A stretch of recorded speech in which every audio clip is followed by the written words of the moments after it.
Hello children, we are on lecture 10 electrochemistry.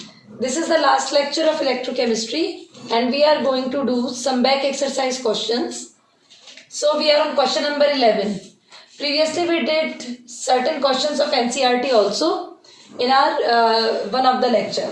So in question number 11, conductivity of 0.00241 molarity acetic acid is 7.86 into 10 to the power minus 5 Simon centimeter inverse. Calculate molar conductivity if molar conductivity at infinite dilution of acetic acid is 390.5 Simon centimeter square per mole, and we also have to calculate the dissociation constant. So the two things that have to be determined are molar conductivity and the dissociation constant K. So first of all, write the given conditions, the conditions that are given in question: molarity, conductivity and molar conductivity at infinite dilution. The first thing that we have to calculate is molar conductivity. We know that the formula of molar conductivity is conductivity into 1000 upon molarity. So substituting the values, we get the answer as 32.76 Simon centimeter square per mole. Now for calculating K, we need the value of alpha, that is degree of dissociation. So alpha is equal to lambda m at any concentration divided by lambda m infinity. So above we have calculated lambda m at any concentration, that is 0.00241, and lambda m infinity is given in the question. So placing the values, we get the answer of alpha as 0.084. Now in order to calculate the dissociation constant K, let us revise how the dissociation takes place for acetic acid. Acetic acid dissociates into acetate ions and H positive ions. It is a weak electrolyte. Let us assume that the concentration is C, and in the beginning the concentration of acetate and H positive ions is 0. But after some time, alpha part of this C has undergone dissociation. So using the stoichiometry and following the equilibrium constant method, K is equal to C alpha square upon 1 minus alpha. The value of C is given, alpha we have calculated above. Substituting the values, we get the answer of K as 1.86 into 10 to the power minus 5. This is a 3-marker question in our CBSE exam. Now the next question. Now in question number 12, we have to calculate the charge that is required for the reduction of following reactions. So we have to first draw the reaction. We have to draw Al3 positive is to be converted into Al. So how many electrons to be shown here? It is 3. We know that the quantity of charge required depends on N, that is N is equal to 3, and the number of Faradays. So the amount of charge required is equal to 3F. Substituting the value of Faraday, we will get the answer. So 3 into Faraday 96500 is equal to 289500 coulombs. Now similarly in the second case, copper ion has to be converted into copper.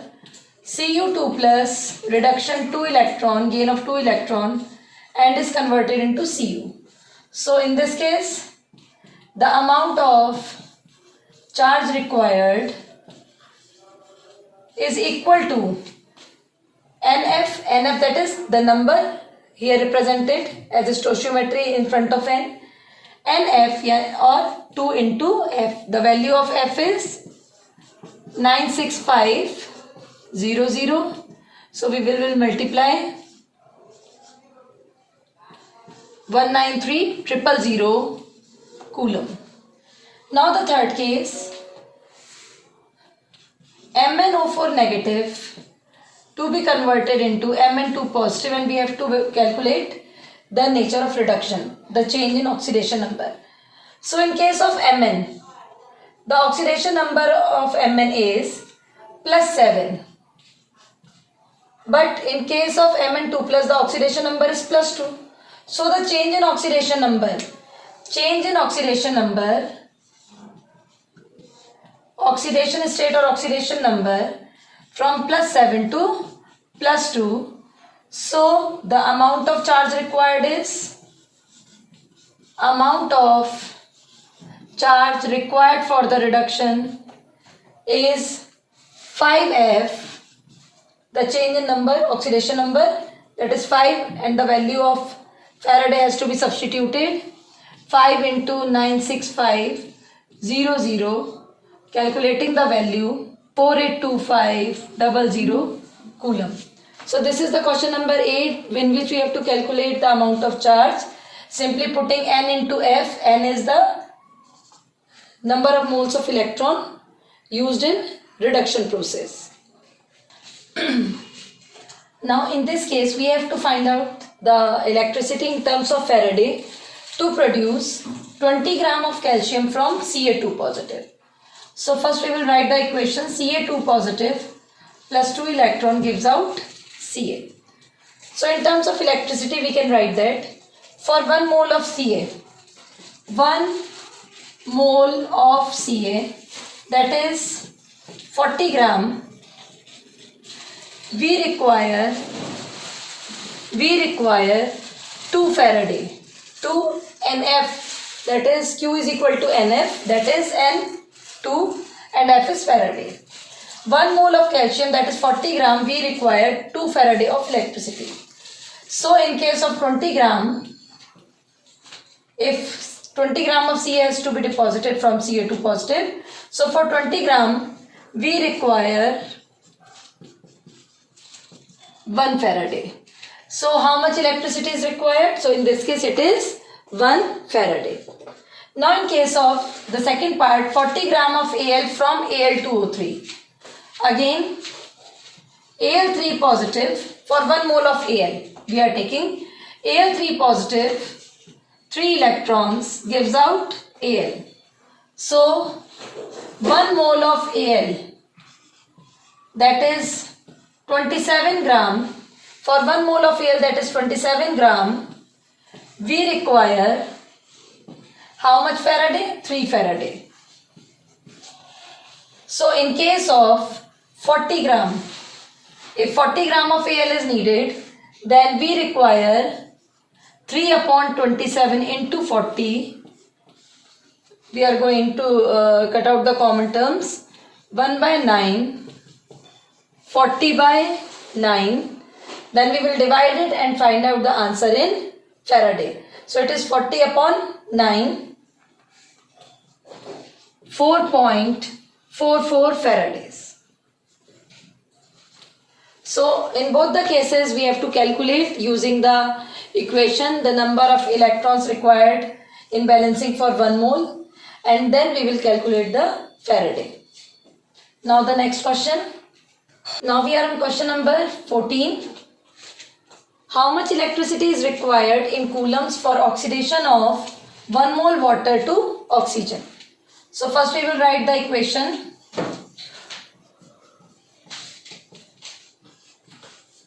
That is O2 plus 2 electron. So the quantity of charge is equal to, since there are 2 electrons, 2 into F, but as the answer is required in coulomb, we will put the value of it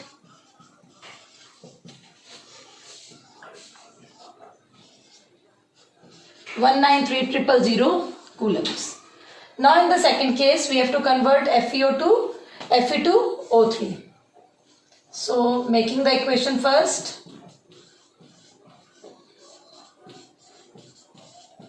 In this case it is the ferrous ions and here they are the ferric ions. So for 2 mole of Fe2 plus converting to 2 mole of Fe3 plus, the balanced equation shows the oxidation using the oxidation showing 2 electrons. So for 2 mole Fe2 plus to Fe3 plus. The charge required is 2 Faraday.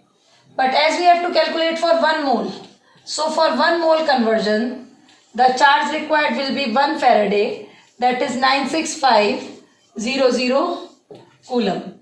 So in both the cases, first we have to prepare the equation, calculate the number of electrons for 1 mole, and then convert the number of Faradays into Coulomb. Now we come to question number 15.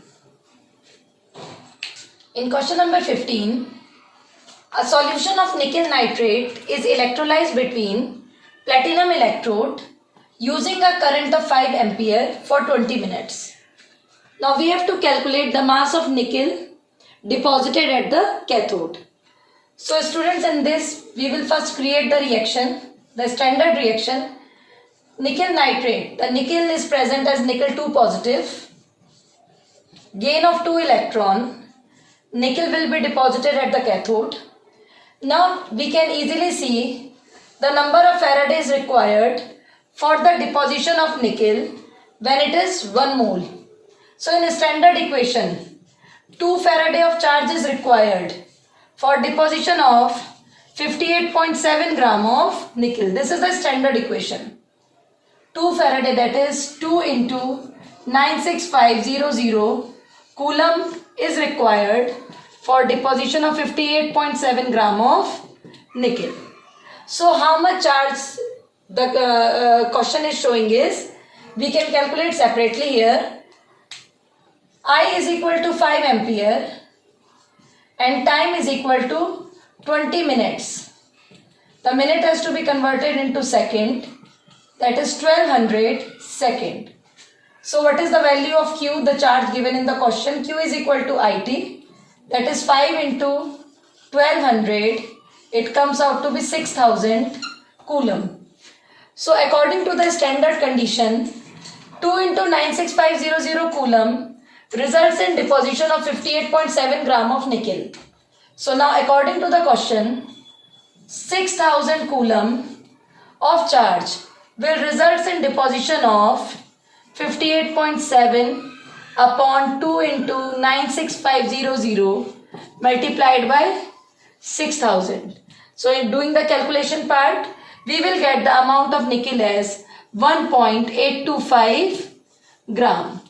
So the first step is making the equation, making the standard equation, calculating the number of Faradays required for the deposition of standard amount of nickel, and then calculating according to the given values. So the given values, remember student must convert minute into second.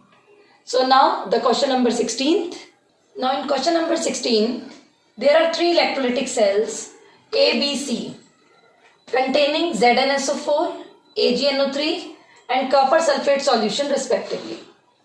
All the 3 cells are connected in series and a current of 1.5 ampere was passed until 1.45 gram of silver is deposited at cathode. So silver nitrate is in the second container, so silver will be deposited in the second cell. So we have to calculate the time, how long the current is flowing, and what mass of copper and zinc are deposited. So student, this is based on the second Faraday's law, in which we have studied that in the series arrangement the Q is same and the weights with respect to the equivalent mass are in a ratio with each other. So taking the first case, silver positive, Ag positive, gain electron and is converted into Ag. The Faraday required 1 Faraday, that is 96500 Coulomb, results in deposition of 108 gram. So applying the value, 108 gram of silver is deposited by 96500 Coulomb charge. So in the question we are provided with 1.45 gram of silver. So 1.45 gram of silver is deposited. Applying the unitary method, 96500 upon 108 into 1.45, we get the Coulomb amount as 1295.6. We know that in the series arrangement the charge is same. Now applying the same condition for the other one, that is the zinc and copper. So let us see in case of copper. Copper 2 positive gain 2 electron and is converted into copper. So 2 electron means 2 into 96500 coulomb will result in deposition of copper, and the standard mass of copper is taken as 63.5 gram. This comes out to be 19300 coulombs. So now we can write as, in the second case, this was the first case, now the second case, 193000, this is the amount here, 193000 coulomb of charge results in deposition of 63.5 gram of copper.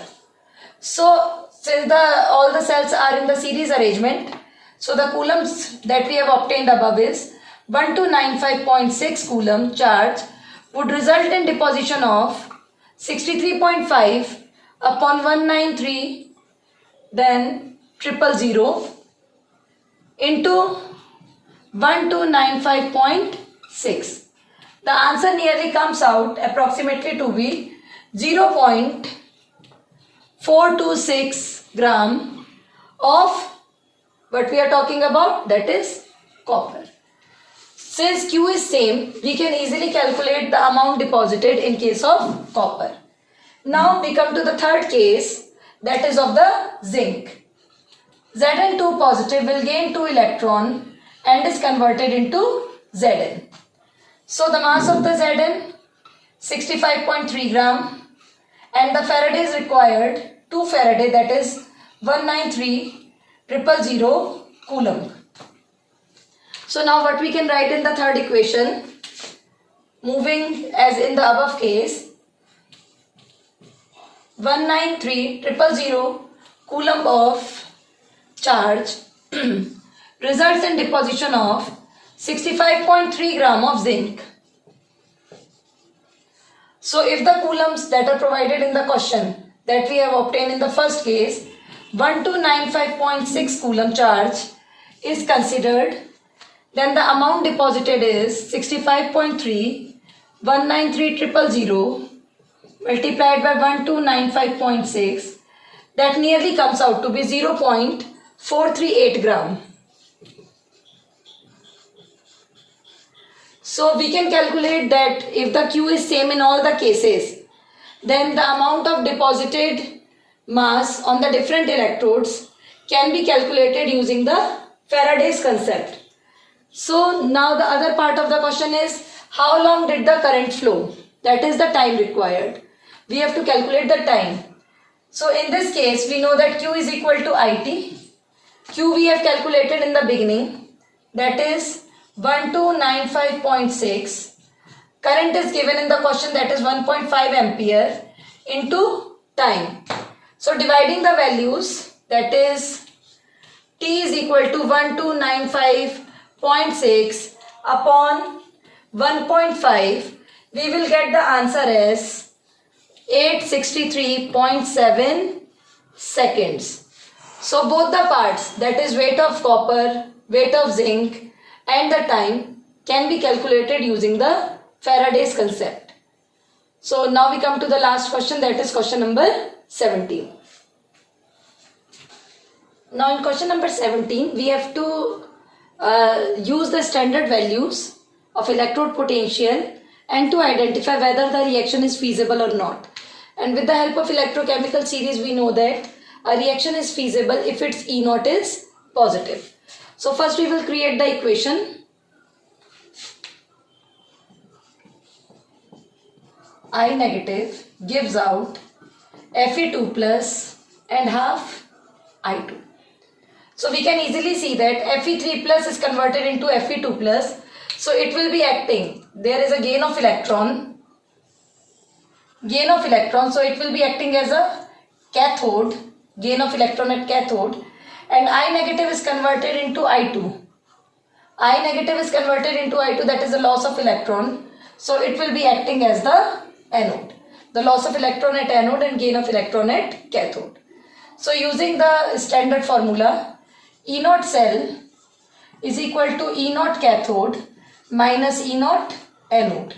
That is E naught, the cathode value in terms of reduction, Fe3 plus slash Fe2 plus minus E naught for anode value, that is the I negative given in the question, half I2 slash I negative.